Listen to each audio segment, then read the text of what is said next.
Hello, Kiana Sage here from Being in Sync 366. This series is completely dedicated to giving you actionable content where you can take things that I give you and actually begin to apply them to your life and align within. Now, obviously, this is 366 days of content that I'm going to be providing.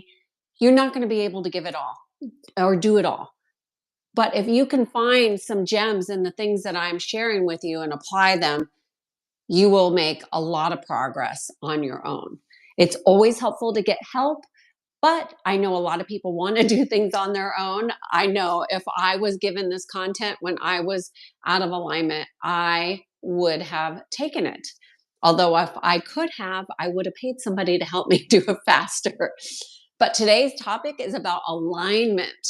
Okay, so alignment is basically the direction that you're going, right? So the outside is always going to be reflective of what's going on the inside, 100% of the time. So I'm going to use a couple examples. I want to talk about resonance and alignment and also misalignment. So resonant and misalignment.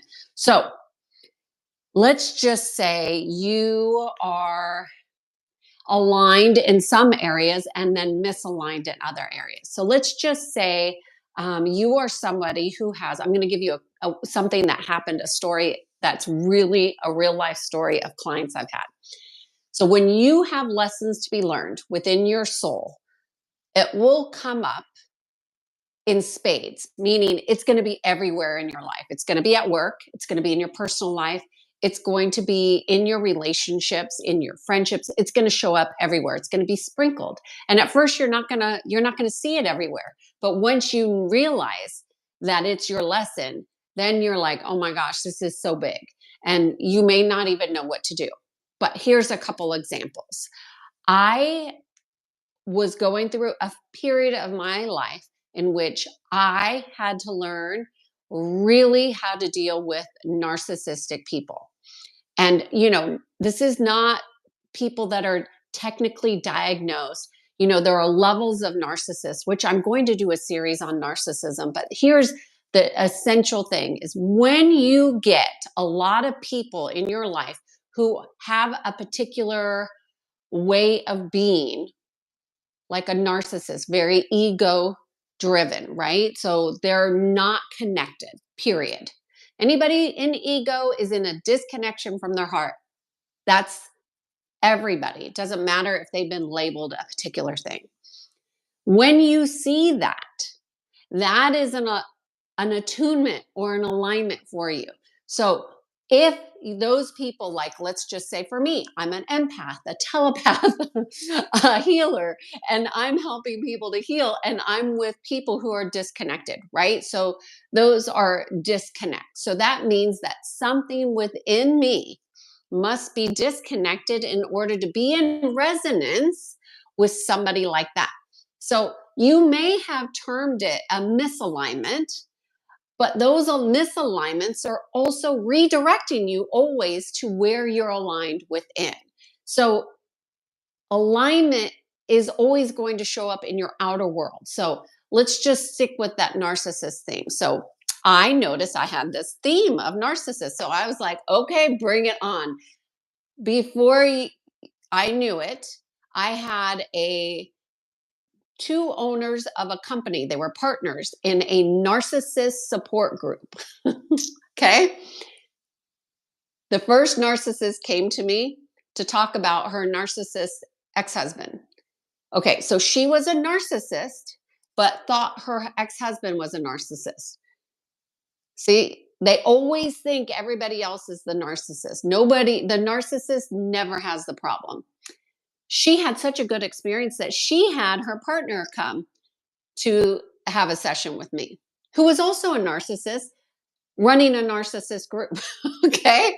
So you see, you're always in resonance. They had no idea. They were just so consumed. And this happens, and this is the hook of a narcissist and the web is that they get the energy is so huge because it really is triggering your inner wounds, those places within yourself that you have not acknowledged, that you have disconnected from, right? And that's creating your alignment. Even though, who the hell wants a narcissistic friend? Absolutely nobody. People don't even want narcissistic clients because they're difficult, they're challenging. I mean, I'll take them because after a half hour with me, they're not a narcissist anymore because they're going to be connected. Now, these people didn't think they were narcissists, but they had such a good experience that they put out a special in their narcissist group. So before I knew it, I had all these narcissists that were coming to have sessions with me. And I became an expert in narcissism. Not because I wanted to, but because I needed to become an expert of all the ways in which we can be misaligned, and that causes our alignment. So, if you want to know where your alignment is, you can also look at where you're misaligned. So, what are you seeing in your experience that is not what you want? Everything is always going to run in patterns.